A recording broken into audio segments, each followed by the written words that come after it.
ऐहिक फल देने वाले कर्मों और उनकी विधि का वर्णन।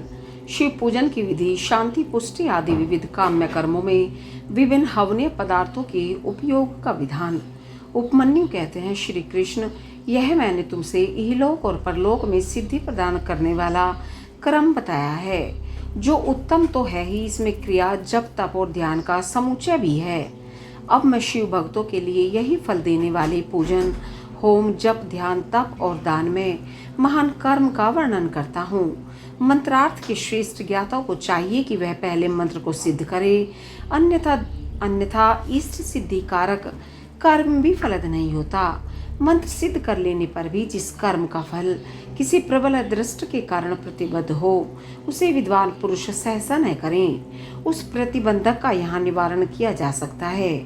कर्म करने के पहले ही शकुन आदि करके उसकी परीक्षा कर लें और प्रतिबंधक का पता लगने पर उसे दूर करने का प्रयत्न करें। जो मनुष्य ऐसा न करके मोहवश एक फल देने वाले कर्म का अनुष्ठान करता है, वह उससे फल का भागी नहीं होता और जगत में उपहास का पात्र बनता है। जिस पुरुष को विश्वास न हो, वह एक फल देने वाले कर्म का अनुष्ठान कभी न करे, क्योंकि उसके मन में श्रद्धा नहीं रहती और श्रद्धाहीन पुरुष को उस कर्म का फल नहीं मिलता।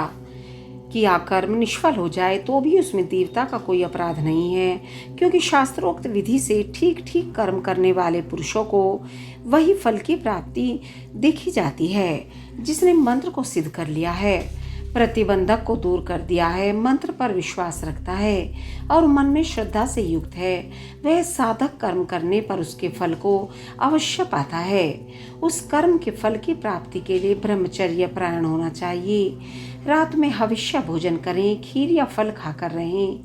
हिंसा आदि जो निषिद्ध कर्म है, उन्हें मन से भी न करें। सदा अपने शरीर में भस्म लगाएं, सुंदर पवित्र वेशभूषा धारण करें और पवित्र रहें। इस प्रकार आचारवान होकर अपने अनुकूल शुभ दिनों में पुष्पमाला आदि से अलंकृत पूर्वोक्त लक्षण वाले स्थान में एक हाथ भूमि को गोबर से लीपकर वहां बिछे हुए भद्रासन पर कमल अंकित करें। जो अपने तेज से प्रकाशमान हो, वह तपाए हुए स्वर्ण के समान रंग वाला हो, उसमें 8 दलों और केसर भी बना हो। मध्य भाग में वह कर्णिका से युक्त और संपूर्ण रत्नों से अलंकृत हो।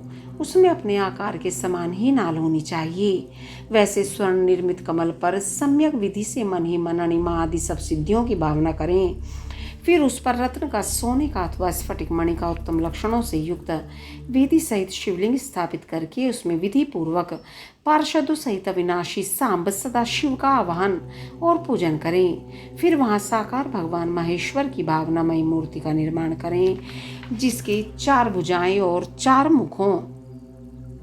वह सब आभूषणों से विभूषित हो, उसे व्याघ्र चर्म पहनाया गया हो, उसके मुख पर कुछ न कुछ हास्य की छटा छा रही हो, उसने अपने 2 हाथों में वरद और अभय की मुद्रा धारण की हो और शेष 2 हाथों में मृग मुद्रा और टंक ले रखे हो, अथवा उपासक की रुचि के अनुसार अष्टभुजा मूर्ति की भावना करनी चाहिए। उस दशा में वह मूर्ति अपने दाहिने 4 हाथों में त्रिशूल, परशु, खड़ग और वज्र लिए हो और बाएं 4 हाथों में पाश, अंकुश, खेट और नाग धारण करती हो। उसकी अंग कांति प्रातःकाल के सूर्य की भांति लाल हो और वह अपने प्रत्येक मुख में 3-3 नेत्र धारण करती हो। उस मूर्ति का पूर्ववर्ती सुख सौम्य तथा अपनी आकृति के अनुरूप ही कांतिमान है। दक्षिणवर्ती मुख नील मेघ के समान श्याम और देखने में भयंकर है। उत्तरवर्ती मुख मूंगे के समान लाल है और सिर की नीली अलकी उसकी शोभा बढ़ाती हैं। पश्चिमवर्ती मुख पूर्ण चंद्रमा के समान उज्ज्वल, सौम्य तथा चंद्र कलाधारी है। उस शिव मूर्ति के अंक में पराशक्ति माहेश्वरी शिवारूढ़ है। उनकी अवस्था 16 वर्ष की सी है। वे सबका मन मोहने वाली हैं और महालक्ष्मी के नाम से विख्यात हैं। इस प्रकार भावनामयी मूर्ति का निर्माण और सकलीकरण करके उनमें मूर्तिमान परम कारण शिव का आवाहन और पूजन करें। वहां स्नान कराने के लिए कपिला गाय के पंचगव्य और पंचामृत का संग्रह करें। विशेषतः चूर्ण और बीज को भी एकत्र करें। फिर पूर्व दिशा में मंडल बनाकर उसे रत्न चूर्ण आदि से अलंकृत करके कमल की कर्णिका में ईशान कलश की स्थापना करें। तत्पश्चात उसके चारों ओर सत्युजात आदि मूर्तियों के कलशों की स्थापना करें। इसके बाद पूर्व आदि 8 दिशाओं में क्रमशः विद्येश्वर के 8 कलशों की स्थापना करके उन सबको तीर्थ के जल से भर दें और कंठ में सूत लपेट लें। फिर उनके भीतर पवित्र द्रव्य छोड़कर मंत्र और विधि के साथ साड़ी या धोती आदि वस्त्र से उन सब कलशों को चारों ओर से आच्छादित कर दें। तदंतर मंत्रोच्चारण पूर्वक उन सब में मंत्र न्यास करके स्नान का समय आने पर सब प्रकार के मांगलिक शब्दों और वाद्यों के साथ पंचगव्य आदि के द्वारा परमेश्वर शिव को स्नान कराएं। कुशोदक, स्वर्णोदक और रत्नोदक आदि को जो गंध पुष्प आदि से वासित और मंत्र सिद्ध हों, क्रमशः ले लेकर मंत्रोच्चारण पूर्वक उनके द्वारा महेश्वर को नहलाएं। फिर गंध पुष्प और दीप आदि निवेदन करके पूजा कर्म संपन्न करें। आलेपन या उपटन कम से कम 1 पल और अधिक से अधिक 11 पल हों। सुंदर स्वर्ण में और रत्न में पुष्प अर्पित करें। सुगंधित नील कमल, नील कुमुद, अनेक शह बिलपत्र, लाल कमल और श्वेत कमल भी शंभु को चढ़ाएं। काला गुरु के धूप को कपूर, घी और गुकुल से युक्त करके निवेदन करें। कपिला गाय के घी से युक्त दीपक में कपूर की बत्ती बनाकर रखें और उसे जलाकर देवता के सम्मुख दिखाएं। ईशान आदि 5 ब्रह्मा की 6 अंगों की और 5 आवरणों की पूजा करनी चाहिए। दूध से तैयार किया हुआ पदार्थ नैवेद्य के रूप में निवेदनीय है। गुड़ और घी से युक्त महाचरों का भी भोग लगाना चाहिए। पाटल, उत्पल और कमल आदि से सुवासित जल पीने के लिए देना चाहिए। 5 प्रकार की सुगंधों से युक्त तथा चित्र लगाया हुआ तांबुल मुख शुद्धि के लिए अर्पित करना चाहिए। स्वर्ण और रत्नों के बने हुए आभूषण, नाना प्रकार के रंग वाले नूतन महीन वस्त्र जो दर्शनीय हो, इष्ट देव को देनी चाहिए। उस समय गीत, वाद्य और कीर्तन आदि भी करने चाहिए। मूल मंत्र का 1 लाख जप करना चाहिए। पूजा कम से कम 1 बार नहीं तो 2 या 3 बार करनी चाहिए, क्योंकि अधिक का फल अधिक होता है। होम सामग्री के लिए जितने द्रव्य हों, उनमें से प्रत्येक द्रव्य की कम से कम 10 और अधिक से अधिक 100 आहुतियाँ होनी चाहिए। मारण और उच्चाटन आदि में शिव के गौर रूप का चिंतन करना चाहिए। शांति कर्म या पौष्टिक कर्म करते समय शिवलिंग में, शिवाग्नि में तथा अन्य प्रतिमाओं में शिव के सौम्य रूप का ध्यान करना चाहिए। मारण आदि कर्मों में लोहे के बने हुए शुक और शुभा का उपयोग करना चाहिए। अन्य शांति आदि कर्मों में शुक और शुभा बनानी चाहिए। मृत्यु पर विजय पाने के लिए घी दूध में मिलाई हुई दूर्वा से, मधु से, घृत युक्त चरु से अथवा केवल दूध से भी हवन करना चाहिए तथा रोगों की शांति के लिए तिलों की आहुति देनी चाहिए। समृद्धि की इच्छा रखने वाला पुरुष महान दारिद्र्य की शांति के लिए घी, दूध अथवा केवल कमल के फूलों से होम करे। वशीकरण का इच्छुक पुरुष घृत युक्त जाति पुष्प, चमेली या मालती के फूल से हवन करे। द्विज को चाहिए कि वह घृत और करवीर पुरुषों से आहुति देकर आकर्षण का प्रयोग सफल करे। तेल की आहुति से उच्चाटन और मधु की आहुति से स्तंभन कर्म करे। सरसों की आहुति से भी स्तंभन किया जाता है। बड़ के बीज और तिल की आहुति द्वारा मारण और उच्चाटन न करे। नारियल के तेल की आहुति देकर विद्वेषण कर्म करे। रोही के बीज की आहुति देकर बंधन का तथा लाल सरसों मिले हुए संपूर्ण होम द्रव्य से सेना स्तंभन का प्रयोग करे। अविचार कर्म में हस्तचलित यंत्र से तैयार किए गए तेल की आहुति देनी चाहिए। कुटकी की भूसी, कपास की दौड़ तथा तेल मिश्रित सरसों की भी आहुति दी जा सकती है। दूध की आहुति ज्वर की शांति करने वाली तथा सौभाग्य रूप फल प्रदान करने वाली होती है। मधु, घी और दही को परस्पर मिलाकर इनसे दूध और चावल से अथवा केवल दूध से किया गया होम संपूर्ण सिद्धियों को देने वाला होता है। 7 समिधा आदि से शांति अथवा पौष्टिक कर्म भी करें। विशेषतः द्रव्यों द्वारा होम करने पर वश्य और आकर्षण की सिद्धि होती है। बिल पत्रों का हवन वशीकरण तथा आकर्षण का साधक और लक्ष्मी की प्राप्ति कराने वाला है। साथ ही वह शत्रु पर विजय प्रदान करता है। शांति कार्य में पलाश और खैर आदि की समिधाओं का होम करना चाहिए। क्रूरता पूर्वक कर्म में कनेर और आग की समिधाएं होनी चाहिए। लड़ाई झगड़े में कटीले पेड़ की समिधाओं का हवन करना चाहिए। शांति और पुष्टि कर्म को विशेषतः शांत चित्त पुरुष ही करें। जो निर्दय और क्रोधी हो उसी को आभिचारिक कर्म में प्रवृत्त होना चाहिए, वह भी उस दशा में जबकि दुर्वस्था चरम सीमा को पहुंच गई हो और उसके निवारण का दूसरा कोई उपाय न रह गया हो।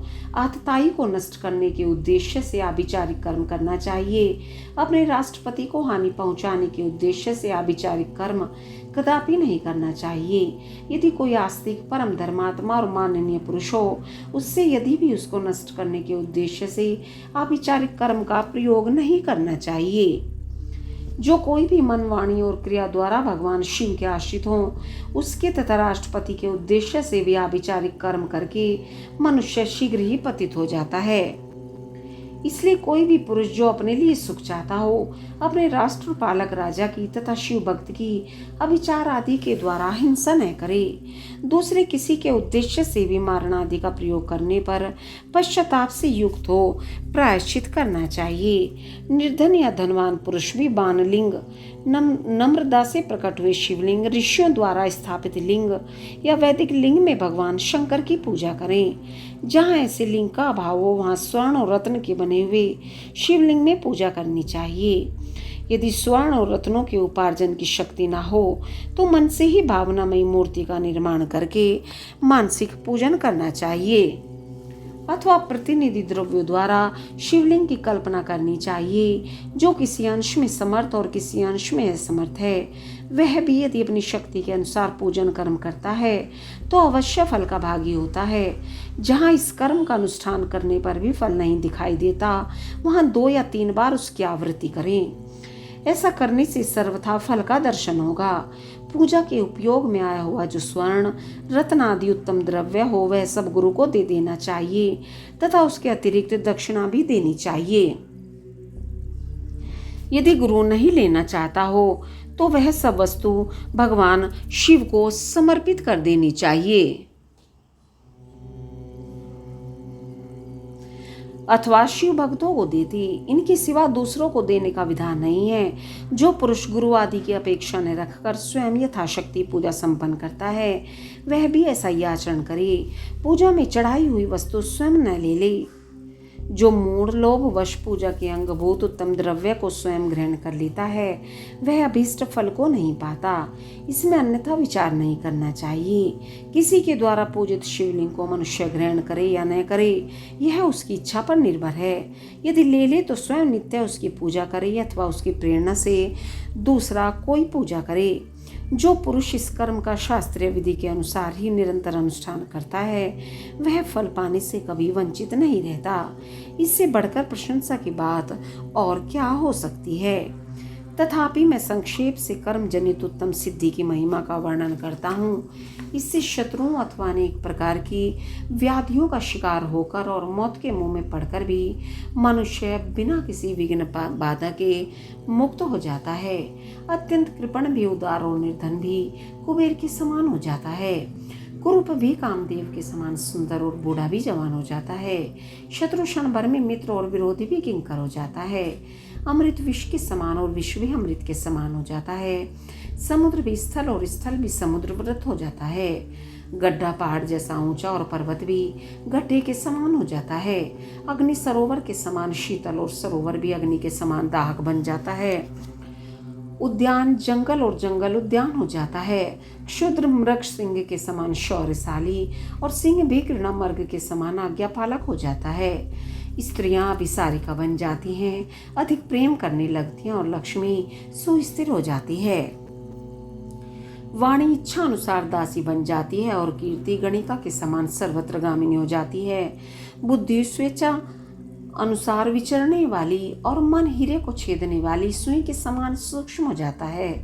शक्ति आंधी के समान प्रबल हो जाती है और बलमत्त गजराज के समान पराक्रमशाली होता है। शत्रु पक्ष के उद्योग और कार्य स्तब्ध हो जाते हैं तथा शत्रुओं के समस्त स्वदर्गण उनके लिए शत्रु पक्ष के समान हो जाते हैं। शत्रु बंधु बांधु सहित जीते जी मुर्दे के समान हो जाते हैं और सिद्ध पुरुष स्वयं आपत्ति में पड़कर भी अरिष्ट रहित हो जाता है, अमृत सा प्राप्त कर लेता है। उसका खाया हुआ पथ्य भी उसके लिए सदा रसायन का काम कर देता है। निरंतर रति का सेवन करने पर भी वह नया सा ही बना रहता है। भविष्य आदि की सारी बातें उसे हाथ पर रखे हुए आंवले के समान प्रत्यक्ष दिखाई देती हैं। अणिमा आदि सिद्धियां भी इच्छा करते ही फल देने लगती हैं। इस विषय में बहुत कहने से क्या लाभ। इस कर्म का संपादन कर लेने पर संपूर्ण कामार्थ सिद्धियों में कोई भी ऐसी वस्तु नहीं रहती जो अलभ्य हो। ओम नमः शिवाय।